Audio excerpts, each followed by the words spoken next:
Listo, ¿ya están de vuelta?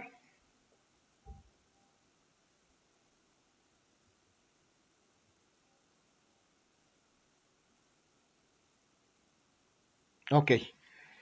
Retomamos entonces. Les comentaba entonces que va a ser importante la inspección ocular que hagamos como peritos en hechos de tránsito terrestre y vamos a trabajar más adelante justo en esto del dictamen. El dictamen, ya se los había comentado, es la parte más importante, es el resultado final del trabajo del perito, las conclusiones que va a exponer. Justo frente a la autoridad competente o ante la autoridad competente que tenga justamente que rendir el estudio. Entonces, vamos a trabajar mucho en este dictamen, hay que saber qué pasos tiene, gracias.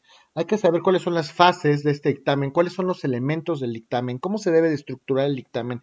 Y grosso modo les estoy comentando eh, de qué manera podría estructurarse en un momento dado algún dictamen en materia de hechos de tránsito terrestre. Entonces, si yo fuera un perito en materia de hechos de tránsito terrestre, pues podría poner a lo mejor un capítulo referente a la inspección ocular, referente a la inspección del lugar de los hechos, para describir dónde es que ocurrieron las cosas, cuáles son las características de las avenidas, del lugar en un momento dado, las vialidades, etcétera. Qué tipo de clima, como bien lo comentaban por ahí, había, qué características tenían las curvas, qué nivel tenían, qué tan estrechas era la superficie de los caminos, etcétera, el tipo de piso, bla. También va a valer la pena mucho que el perito en materia de tránsito vehicular pueda hacer un capítulo respecto de la descripción del vehículo y también de la revisión de los daños. ¿Qué tipo de daños puede presentar el vehículo en un momento dado? Hay que revisar el vehículo y no sé, digo, cada perito naturalmente tiene su metodología y su manera de trabajar. No hay tampoco que existe una regla universal para que todos redactemos de la misma manera. Lo cierto es que si el perito en hechos de tránsito terrestre es un experto en lo que hace y a lo mejor desde el punto de vista físico-matemático puede atribuir alguna razón para el accidente que se suscitó, pues tendrá que explicarlo, pero de manera digerible, tendrá que a lo mejor exponer su estudio y de manera concreta y bastante eh, didáctica, vamos a decirlo así, o bastante clara. Si yo estoy a lo mejor tratando una carpeta de investigación o también los puede haber juicios de carácter civil para reparación de daño o algunas situaciones de naturaleza, va a ser muy importante que el perito exponga sus conclusiones de manera coherente, de manera concreta y de manera científica. No es lo mismo un perito de hechos de tránsito terrestre que va a explicar, sí, yo creo que él tiene la culpa porque le pegó por detrás y saco una foto. No es lo mismo, ni va a producir la misma eficacia probatoria un dictamen con esas características a un dictamen que por otro lado pues se refiere a un estudio físico matemático con el relieve del lugar, con alguna gráfica, donde se abra un capítulo de la inspección ocular del lugar de los hechos, donde se identifique a lo mejor el estado de conservación del vehículo, de ambos vehículos, y a lo mejor, independientemente del número de identificación vehicular o del número de placas o etcétera, cualquier característica particular del carro, pues hay que describir de manera clara, precisa y concisa cuáles son las características justamente de este vehículo. Pues cuánto mide, a lo mejor el largo, el ancho, el alto, cuál es a lo mejor qué tipo de llantas utiliza, qué tipo de piso tiene el vehículo, el eje delantero, el eje trasero, el total del peso, las dimensiones, qué tipo de daños presenta, a lo mejor me puedo basar en algunos vectores, etcétera. Y todo esto es importante justamente, pues porque yo como perito en hechos de tránsito tengo que establecer cómo se dieron las cosas, a lo mejor los datos preliminares, cómo circulaba el vehículo normalmente, cuál es la dinámica de los hechos, a lo mejor puedo establecer un capítulo de hechos desde el punto de vista del suscrito como profesional, voy a establecer cuál es la dinámica de hechos, yo voy a platicarle a la autoridad cómo sucedieron las cosas desde mi punto de vista, de qué manera circulaba, cuáles son los antecedentes del vehículo, si tenía fallas o no, cómo se dieron estos hechos, cómo puedo determinar la velocidad a la que iba el vehículo con base a lo mejor en un cálculo matemático, si hay huellas de desplazamiento, de rodamiento, de daños. Voy a describir a lo mejor los campos visuales que pude haber recorrido en un momento dado y ante quién va dirigido naturalmente este dictamen. Vamos a hacer un análisis justo de las entrevistas, si yo entrevisté al conductor, si entrevisté a algún tipo de testigo, cómo es que deduzco qué tipo de accidente o qué tipo de daños pudo haber provocado el vehículo. Este daño no fue provocado por el vehículo ni por el conductor, sino porque fue una imprudencia por parte del peatón. Y al final, lo más importante son las conclusiones que puede emitir el profesional en un momento dado, el perito, y con base en qué elementos. Eso es lo más importante del dictamen. Si ustedes van a emitir una conclusión, traten de que esa conclusión tenga sustento o tenga apoyo en algún método específico basado en la ciencia. Siendo yo perito y desconozco la nueva composición del automotor, ¿me puede auxiliar el técnico o ingeniero automotriz? Sí te puedes, por supuesto que te puedes auxiliar de varias ciencias y de varios peritos, como pudiera ser a lo mejor un criminalístico, aunque va a sonar raro, que era el comentario que iba a hacer. Raro sería que siendo un perito en hechos de tránsito terrestre, pues no conociera las características de un cuerpo automotriz. Pero si no es así, tampoco es que sea imposible. Si no es así, por supuesto que puedes acudir a un experto o a algún mecánico o a algún criminalístico en un momento dado que lo sepa. Por supuesto que sí. No es, o sea, no hay tampoco alguna disposición que lo niegue en un momento dado o que, o que nos refiera a que no puedes hacerlo, ¿ok? Y pues obviamente habrá también esta parte de la protesta. Cuando ustedes van a suscribir el dictamen, tienen que detallar ahí la protesta de decir verdad, como es en todos los escritos judiciales. Incluso cuando cualquier perito toma parte en algún proceso, hace esta famosa protesta de decir verdad. Y esta famosa protesta de decir verdad significa que están ustedes conduciéndose con autenticidad frente a la autoridad competente. Que en el caso de algunos escritos en materia de amparo, sí es obligatorio hacer la protesta de decir verdad por parte del quejoso, por parte del tercero interesado. Pero si el perito hace una protesta de decir verdad como particular, quiere decir que se está refiriendo a la autoridad competente con plena convicción y con plena verdad, justamente sin mentir, porque recuerden que mentir ante una autoridad pública en ejercicio de sus funciones constituye un delito que se llama falsedad ante autoridades. Recuerden también, ya lo habíamos comentado, esto de consistente que la prueba pericial es una prueba colegiada.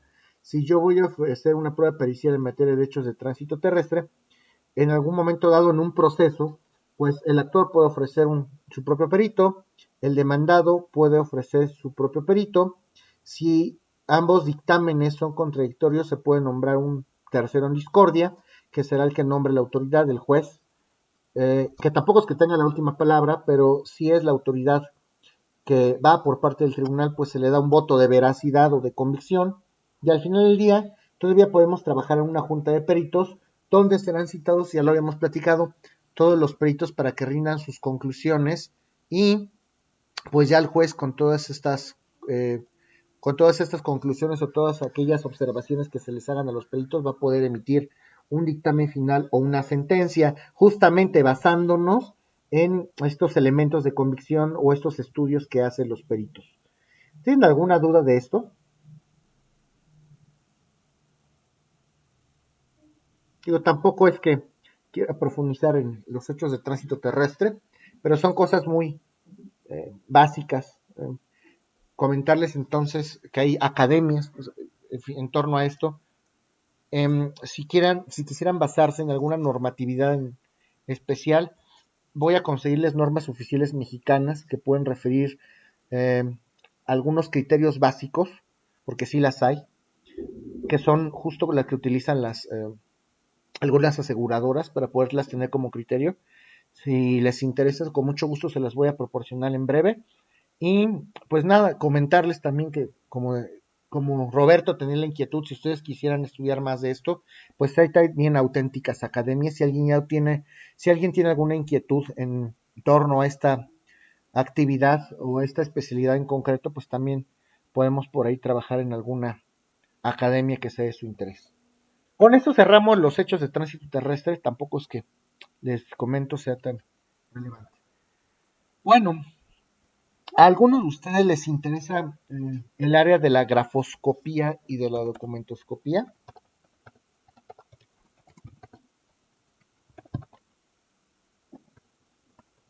¿Alguien ha oído hablar de esto?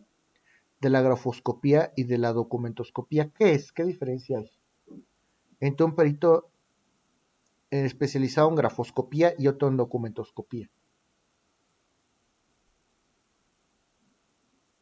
¿Alguien sabe? Mm, a ver, no confundir grafoscopía, ahí les va, grafoscopía con grafología, que son disciplinas totalmente diferentes. La grafoscopía va a estudiar propiamente los rasgos escriturales de una persona. ¿Qué características tiene la escritura? Porque además todos escribimos de manera diferente. Y no sé si lo hayan escuchado, pero nosotros no escribimos con las manos, nosotros escribimos con el cerebro. Eso es lo que se dice en las leyes de la grafoscopía. Nosotros escribimos con el cerebro porque el cerebro es el órgano que da la instrucción a la extremidad para ejecutar el rasgo escritural. Entonces, depende mucho del estado de ánimo. Hay muchos factores que también pueden cobrar preponderancia en el área de la grafoscopía y de la documentoscopía. El perito en grafoscopía lo que va a hacer es determinar si algún rasgo escritural puede ser concordante con el de algún documento en particular. Por eso es que ambas ciencias van de la mano. Y entonces el perito en grafoscopía, pues va a tener que estudiar también, por supuesto, la personalidad y todos aquellos elementos que influyen en el ánimo de la persona que va a escribir para poder escribir en un momento dado. No sé si hayan escuchado incluso que aquellas firmas que son casi idénticas es más probable o se asumen como falsificadas en mayor preponderancia. Entre más queremos copiar una firma, más evidencia hay de que ha querido ser falsificada, porque todos escribimos de manera diferente y aunque sea la misma persona la que está escribiendo, no podemos tener el mismo estado de ánimo, ni podemos tener el mismo cansancio, el mismo vigor, ni la misma tensión en todos los mismos momentos. Entonces, algo tiene que variar. Si yo me encuentro una firma indubitable para el cotejo, que además los peritos en materia de grafoscopía deben de basarse en una muestra siempre para cotejar estas firmas o estos rasgos escriturales, los rasgos o trazos al escribir, sí, pero lo que hacen, por ejemplo, lo que se hace en materia de grafoscopía es que si yo voy a hacer un dictamen en materia de grafoscopía, lo que tengo que hacer es tomar una toma de muestras. Yo le voy a pedir por ejemplo, al juez, oye, sí, a lo mejor yo voy a hacer una prueba en materia una pericial en materia de grafoscopía sobre este cheque o este pagaré para saber si la persona demandada efectivamente lo firmó o no. ¿Cómo podría saber eso? Oye, juez, necesito que fijes una fecha y una hora de acuerdo a las labores de este tribunal para que yo haga una toma de muestras del rasgo escritural del demandado. Y entonces el juez va a fijar una fecha de audiencia. Oye, demandado, a ver, ¿qué tienes que hacer? El perito te va a decir, enfrente de la presencia judicial, enfrente del actuario, del secretario de acuerdos, que también tiene fe pública, a ver, necesito que en esta hoja me escribas en un solo renglón todo el abecedario completito, en mayúsculas y en minúsculas. Necesito que estampes tu firma, porque también eso se estudia a la luz de la grafoscopía, el posicionamiento de la firma. Estampa tu firma en el centro de la hoja, estampa tu firma en la parte inferior izquierda, como lo hacen los funcionarios, estampa tu firma en cualquier parte de la hoja, donde tú quieras. Y hay ciertos rasgos que ya se estudian de manera muy concreta en esta ciencia o en esta disciplina. Por ejemplo, si la letra tiene si los rasgos de la letra tienen cola de gato, si tomamos en cuenta también las medidas, porque también se mide cuál es la longitud. No se les había ocurrido eso a otras personas más que al grafosco, pero resulta medir cuánto mide una letra A minúscula que escribe esta persona, cuánto mide una A mayúscula, usualmente dónde firma. A lo mejor es un funcionario que trabaja para el gobierno y bien sabido es que en términos generales, sí está la redondez, la circunferencia, claro, bien sabido es a lo mejor que los funcionarios lo que hacen es Los funcionarios lo que hacen normalmente es firmar hasta abajo del lado izquierdo los documentos, no sé por qué, pero normalmente los firman de esta manera. Si no lo firman así, ¿qué pasa si me presento un documento donde el cuestionado, donde la firma cuestionada está estampada en el centro, cuando la persona usualmente eh, suele firmar el documento del lado izquierdo? Hasta en ese tipo de detalles hay que tener este tipo de preponderancia. Ahora, el rasgo escritural, la secuencia, si ustedes ejecutaron el rasgo escritural en un solo trazo o no, porque ahí claramente se ve, utilizamos la lupa, que son algunas de las herramientas que podemos utilizar los grafóscopos, y ahí nos vamos a poder dar cuenta si la firma está ejecutada en un solo trazo o en varios trazos. Si está ejecutada en varios trazos, pues obviamente está falsificada. ¿Qué persona ejecutaría su propia firma en primero el circulito, lo hago en un movimiento y luego me trabo y luego lo vuelvo a firmar y luego hago otra vez el circulito? Pues evidentemente esa firma está falsificada.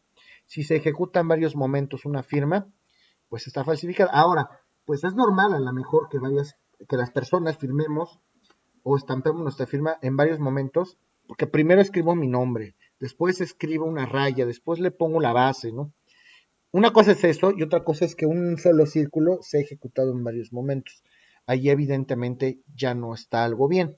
La presión muscular es otro de los temas que se trabajan a la luz de la grafoscopía. Si ustedes se fijan, no todos firmamos con la misma presión muscular. Hay personas que firman o escriben muy quedito, levantan la pluma y apenas transcriben, ejecutan la raya, etcétera. Y hay personas que trazan y presionan con gran fuerza la pluma y lo trazan justamente así en el documento. Si nosotros encontramos una firma cuestionada cuya firma no es concordante con la presión muscular, pues también va a ser inconcordante y podemos asumir que es falsa. Obviamente, como todo dictamen, tenemos que establecer rangos y metodologías y algún antecedente histórico y alguna conclusión que va a ser importante. ¿Hasta aquí tienen algún comentario? Hay un elemento que se llama caja del renglón, la famosa caja del renglón. ¿Alguien sabe qué es la caja del renglón? ¿No lo han escuchado?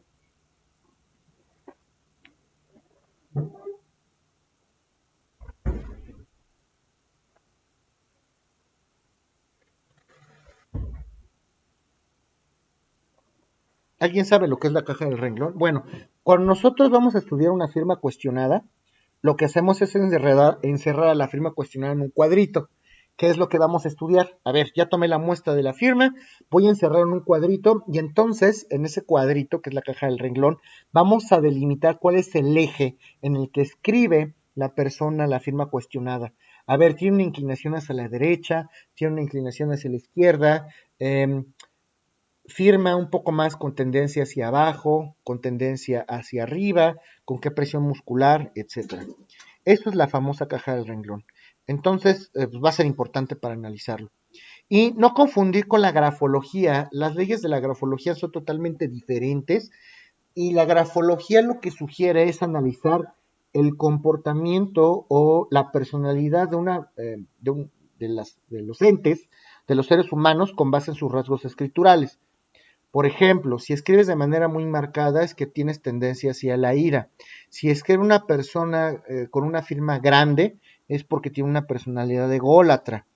Y así sucesivamente. Entonces la grafología es totalmente distinta a la grafoscopía. La grafología lo que va a hacer es estudiar los rasgos de la personalidad y la grafoscopía, contrario sensu, lo que va a hacer es estudiar justamente los rasgos escriturales. Y la documentoscopía todavía es otra disciplina totalmente diferente, porque la documentoscopía lo que va a estudiar son los documentos cuestionados. ¿De qué está hecho este papel? ¿Está hecho de papel bond o está hecho de papel celofán? Bueno, difícilmente va a ser de papel celofán, ¿no? Pero ¿de qué tipo de papel está hecho? ¿Qué tipo de hoja es? ¿Cómo se procesó este papel? ¿Qué grosor tiene? Y nos comentaban justo en el que es imposible, tampoco se dejen apantallar por estos comentarios, que podamos hacer una prueba de carbono 14, por Dios, en una hoja. Esto es totalmente imposible. ¿Alguien sabe qué es la prueba de carbono 14?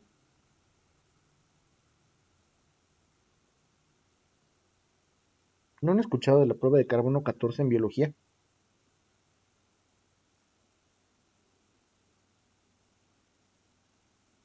Sí, pero sí, es justamente una prueba que se utiliza para cuantificar la temporalidad, pero de los fósiles, señores, de los fósiles, no de las hojas. ¿Cuántos años necesitan haber pasado para que surta efectos o para que sea útil la prueba de carbono 14 en un fósil?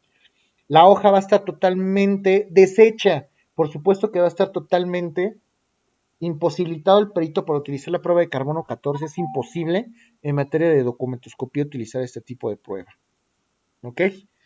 Digo, para que lo sepan, para que ustedes entiendan cómo va esta cosa.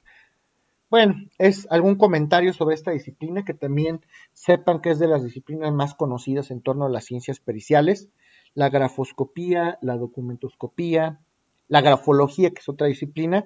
Aquí sí les puedo conseguir a lo mejor algún tipo de aportación si les interesa en el Instituto Nacional de Ciencias Penales. Ahí sí les puedo decir que hay especialistas bastante preparados para estas materias y que pudiera ser de utilidad para ustedes. ¿Ok? Hay norma para estas disciplinas. No hay norma, ¿qué es lo que les comento? No hay norma, hay técnicas. Recuerden que un perito es un experto en un arte, en una ciencia, en una disciplina. Como si es, vaya, sería, y qué bueno que lo comentas porque sí, tenemos que decirlo aquí en nuestra clase. Sería preguntar, por ejemplo, yo les preguntaría, ¿hay alguna norma para que el perito en cerrajería ejecute sus estudios? ¿Qué tengo que saber acerca de las llaves? ¿El grosor? ¿El tipo de dientes? El material, qué tipo de llave hay, pues por supuesto que el cerrajero conoce perfectamente su disciplina, que no es una ciencia, finalmente es un oficio, y solamente los expertos de la materia, que no son científicos, que es un oficio además, podrán conocer estas características. Y en la Procuraduría seguramente hay, bueno, la Fiscalía, perdón, que ya es Fiscalía, pero no es que exista propiamente un manual de procedimientos para ser cerrajero o para ser algún perito en particular. Hay que tener siempre los métodos que el oficio merece. Claro que si hablamos de una ciencia en particular, como es el caso del derecho, como es el caso de la criminología, como es el caso de la criminalística, sí hay métodos aplicables al caso concreto. ¿Por qué? Porque hablamos de un objeto de estudio, no hablamos de técnicas. Podemos encontrar manuales que establezcan técnicas de aplicación a ciertos campos en particular, pero recuerden ustedes que no todas las artes son ciencias y tampoco todos los peritos deben de ser científicos. Algunos simplemente se abocan a esto de su técnica o su área del conocimiento. ¿Ok? ¿Alguna otra duda, muchachos, de esto que estamos comentando? Vamos a platicar de una manera muy general, que tampoco es que sea la intención, de balística. ¿Alguien sabe algo de balística? ¿O alguien tiene algún comentario en torno a la balística? Ok, claro que sí, Roberto. ¿Alguien tiene algo que decir en torno a la balística?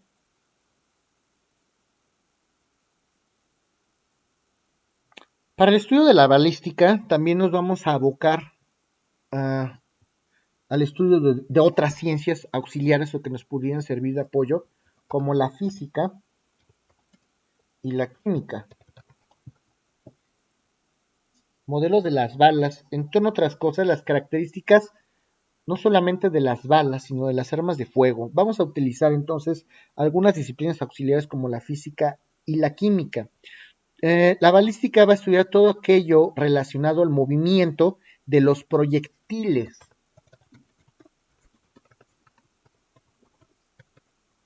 Todo aquello relacionado al movimiento de los proyectiles. Podemos hablar de balas, podemos hablar de bombas de gravedad, podemos hablar de cohetes, de misiles balísticos, y entonces se le ha también atribuido el apellido forense.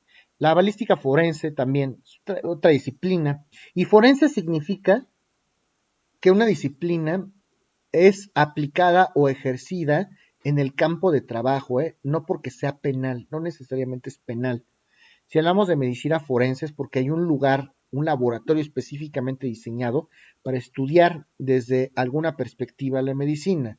De igual manera, la balística forense significa estudiar una disciplina desde el punto de vista de ciertos aspectos técnicos.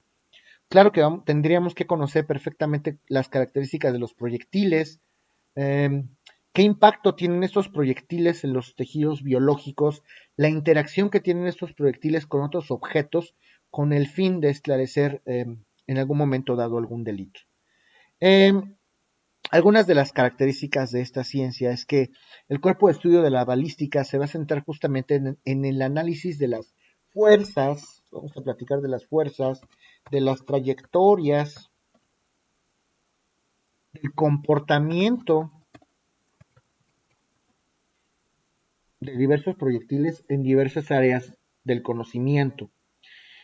¿Cuál es la forma de proyectil? No sé si ustedes hayan escuchado, incluso hay balas diferentes. ¿Alguien sabe lo que es una bala expansiva? Bastante peligrosas, por cierto. ¿Alguien ha oído hablar de las balas expansivas? Al momento en que estas balas impactan en el cuerpo, no solamente es en un orificio en la superficie corporal, sino que vamos a decir que revientan dentro del cuerpo y hacen un impacto mayor al cuerpo con el cual chocan. Eh, Vamos a hablar de temperaturas, vamos a hablar de la presión de algún elemento como puede ser la pólvora, algún gas. Si hay situaciones diversas, ¿cuáles son las situaciones cuando daña más órganos? Pues no cuando daña más órganos, cuando la bala impacta, revienta dentro del cuerpo y pues seguramente va a hacer mayor daño, ¿no? ¿Qué tipo de daño hay?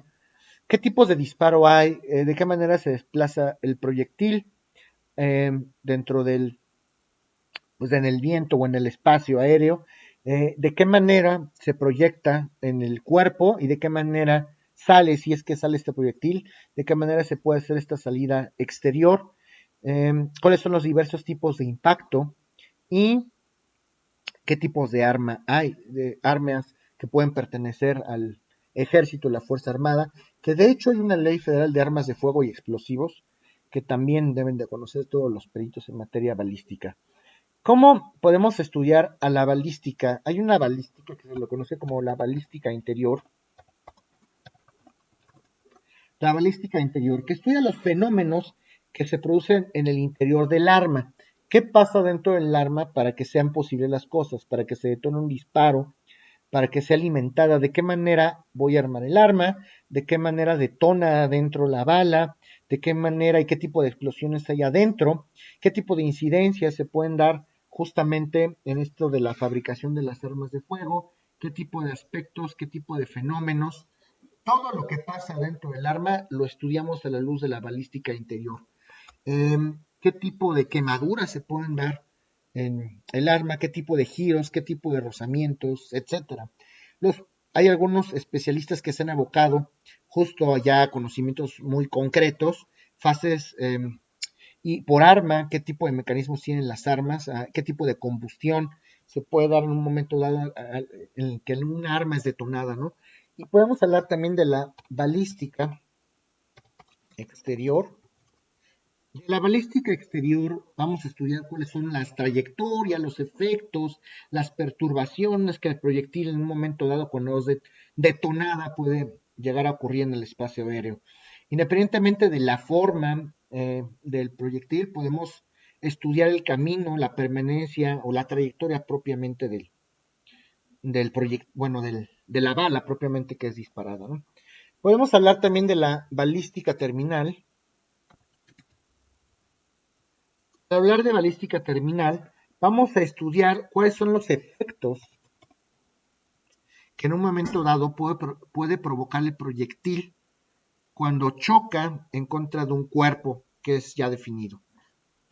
Y lo que se ha conocido como la balística forense,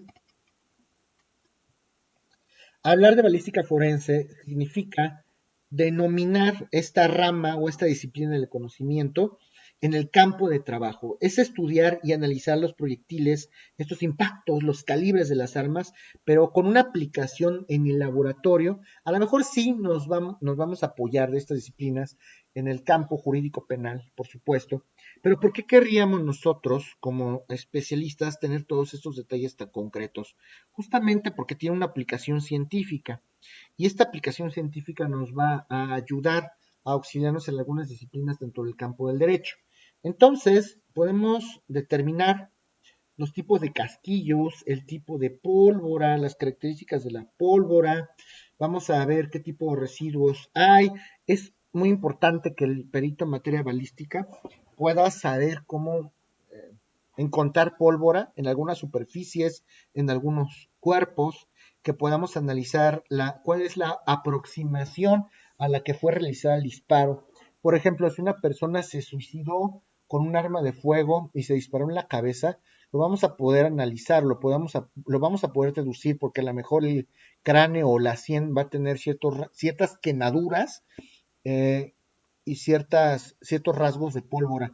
Puede ser que esa arma haya sido detonante por el ángulo por parte de la persona fallecida o por parte del occiso, o puede ser que haya sido detonada por otra persona. Eso lo podemos determinar posiblemente por algunos estudiosos de la materia. Y esta materia de la balística pues, tampoco es tan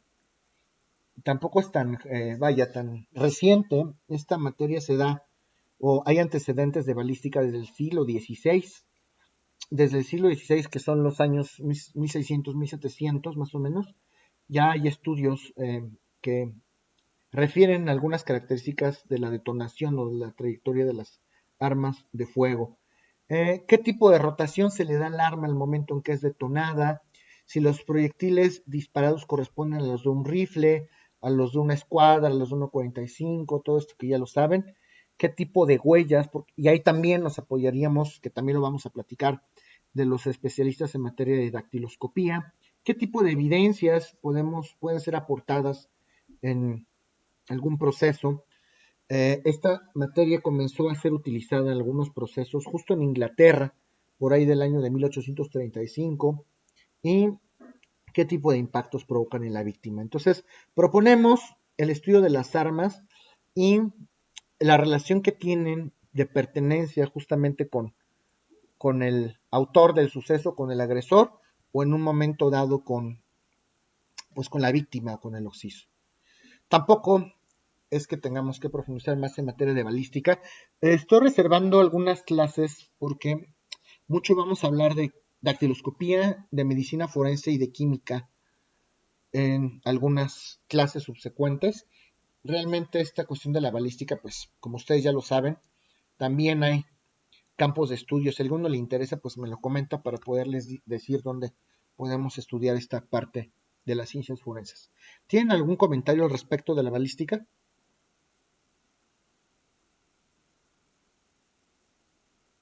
Bueno, podemos hablar ahora de la serología como otra disciplina de las ciencias periciales. ¿Alguien sabe qué es la serología? ¿O de qué se trata la serología? ¿No le suena este nombre, esta disciplina?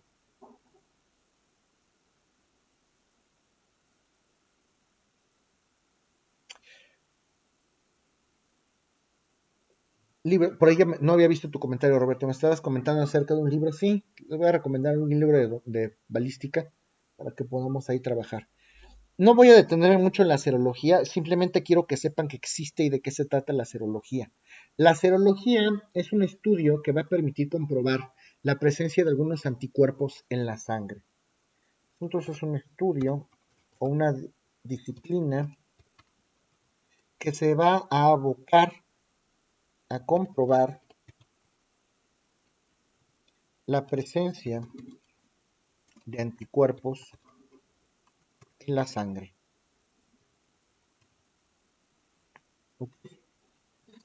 Puede constituir una prueba fundamental a la hora de realizar donaciones sanguíneas o transfusiones. Hay un delito que es justamente el famoso riesgo de contagio.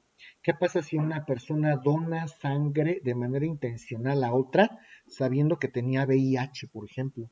Es un delito, riesgo de contagio.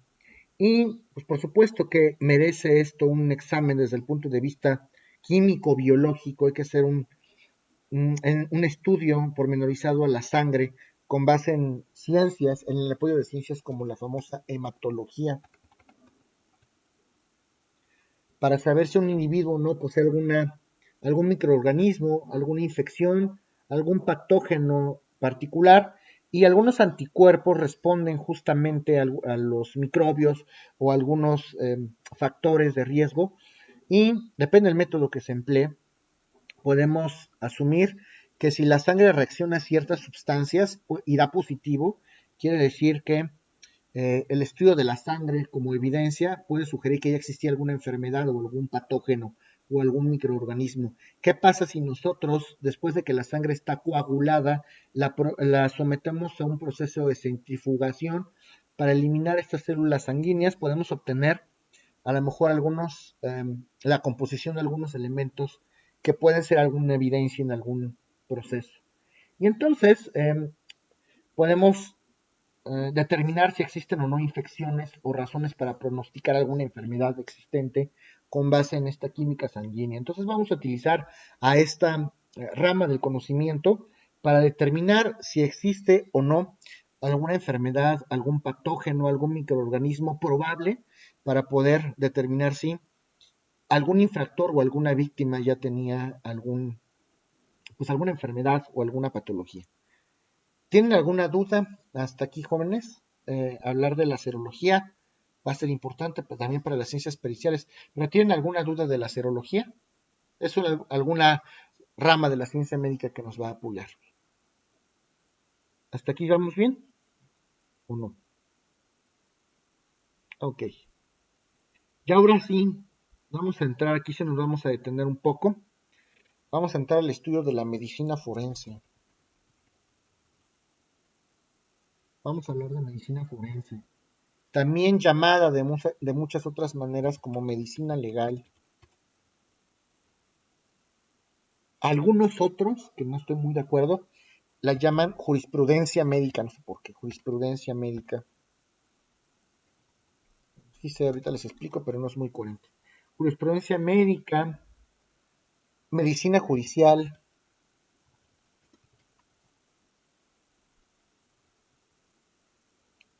Y justamente la medicina forense va a ser aquella rama de la medicina que la vamos a aplicar desde el punto de vista médico-biológico a aquel campo de trabajo que nos va a apoyar en el campo del derecho.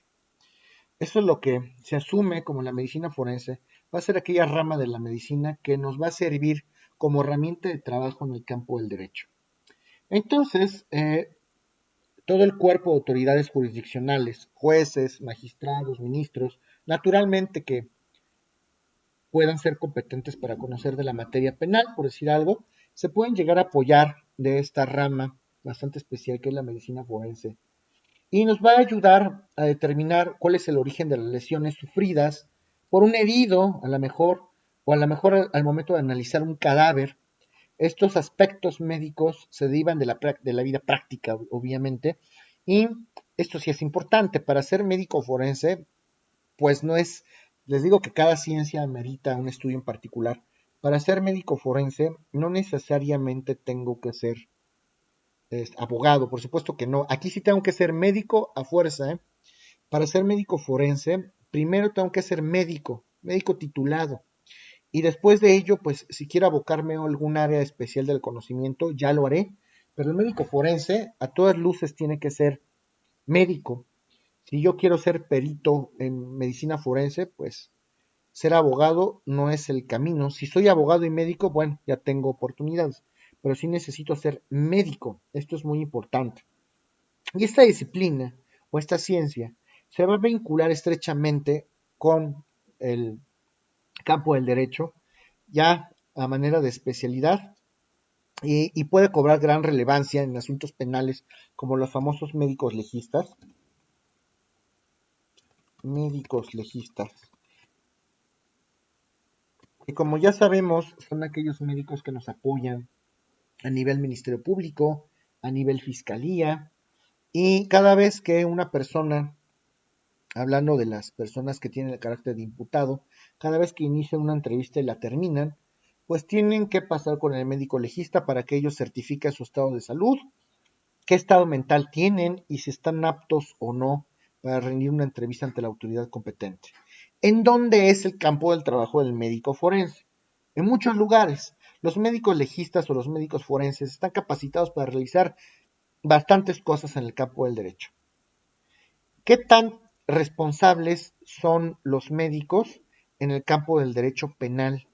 Bastante, porque depende de la opinión de un médico legista concluir o no de manera definitiva, por ejemplo, un homicidio, por ejemplo, una violación, por ejemplo, un acoso sexual, por ejemplo, un estupro, por ejemplo, un incesto.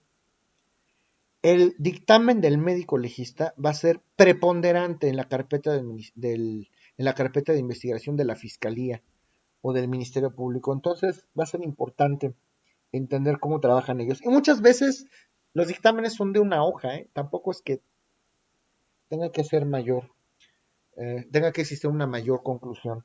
Ahora, deben de ser concluyentes, concretos, precisos, pero también significa que merece una explicación para el abogado que maneja la carpeta de investigación, porque recuerde que nosotros somos abogados, no somos médicos. Una cosa es que existamos abogados, que tenemos poquitos, no muchos, poquitos conocimientos médicos, porque no es nuestra área del conocimiento, y otra cosa es que también seamos peritos en medicina. Por eso el médico legista debe de ser muy concreto y debe de ser muy puntual con el estudio que maneja en un momento dado. Y ellos van a dictaminar al final si existe una responsabilidad eh, por parte del infractor cuando hay una denuncia o querella, van a determinar las causas, van a determinar causas, que es muy importante, mecanismos, cómo se llevó a cabo. Claro que a la luz de la medicina forense podemos establecer mecanismos, podemos establecer la muerte en un momento dado, por qué se murió, si lo mataron o se murió, si a lo mejor la muerte tuvo algún origen violento, si existió violencia o no. Y además, por supuesto que van a coadyuvar con el Ministerio Público, con la justicia, todos aquellos fenómenos médico-biológicos que no se pueden explicar de manera concreta y que están presentes, que pueden ser constitutivos de algún hecho delictivo, pues son explicados a la luz de la medicina forense. De ahí que el médico forense, el actual médico forense sea esencial en esta, eh, en esta participación que tenemos desde el punto de vista judicial. Entonces, también el médico forense va a trabajar con base en alguna metodología, como puede ser la propia observación. El médico forense va a examinar y va a recoger, va a retomar elementos o signos externos también del lugar de los hechos. Es muy sano que en un delito donde tenga que ser llamado el médico forense o donde tengamos que analizar rasgos orgánicos o residuos orgánicos, independientemente de llamar al perito en química, podamos llamar al médico forense para que tome muestras adecuadamente si él mismo lo va a trabajar. ¿Existe algún formulario para el médico legista, una normatividad aplicable para los médicos forenses? Lo pregunto porque solo se ha escuchado del famoso médico legista que está en el juez cívico o en el Ministerio Público. Como les comentaba, para ser médico legista primero tienen que ser médicos y después tienen que certificarse. Por supuesto que como médicos legistas, no hay un manual, hay estudios, hay academias. Lo mismo sería, está interesante lo que me comentas, porque creo que sé hacia dónde vas. Hay mucha inquietud en parte en si hay manuales o no. Sería tanto como decir, porque esta sí es una ciencia, sería tanto como decir que para ser abogados existe un manual que determine nuestra aplicación, si para ser físicos o biólogos existe un manual determinado. No, no existe un manual determinado. Existe una especialidad que se imparte por parte de que se imparte por institutos, por academias para poder ser médico forense. Ser médico forense no es tan fácil, como verán, tienen que certificarse, tienen que hacer un posgrado en medicina forense, igual que en psiquiatría forense, igual que en algunas disciplinas del conocimiento. Todo lo que es médico no amerita ser estudiado con base en un simple manual de procedimientos técnicos. No es lo mismo hablar de hechos de tránsito terrestre que hablar de medicina forense o hablar de medicina legal. El psiquiatra forense o el médico legal o el médico forense sí tienen que estudiar esta especialidad en el área del conocimiento. No hay un manual que nos establezca. Bueno, creo que lo respondí de una manera puntual.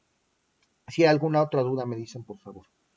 Entonces, es muy sano que el médico forense vaya al levantamiento del cadáver, porque él mismo es el que va a trabajar a nivel orgánico y a nivel laboratorio, justo todas estas evidencias, para poder determinar, pues, qué características tiene el lugar de los hechos, como lo he comentado, también la hora probable de la muerte, y para determinar la hora probable de la muerte me puedo apoyar en otras disciplinas, como la etnografía en un momento dado. Hay que realizar necropsias a los cadáveres, hay que examinar de manera macroscópica y microscopia las cavidades craneales, torácicas, abdominales, hay que tomar tomas de muestra para llevarlos a algunos institutos de ciencias especializados forenses o algunos laboratorios, como ya lo sabemos. A partir de la siguiente sesión vamos a hablar de la metodología que se utiliza alguna parte de esto, de algunas ciencias auxiliares y de algunos antecedentes legislativos de la medicina forense. Justamente vamos a hablar un poco de historia. ¿Tienen alguna duda de lo que vimos la clase de hoy, jóvenes? No fueron demasiados temas, profesor. ¿Creen que sí fue demasiado? Ok.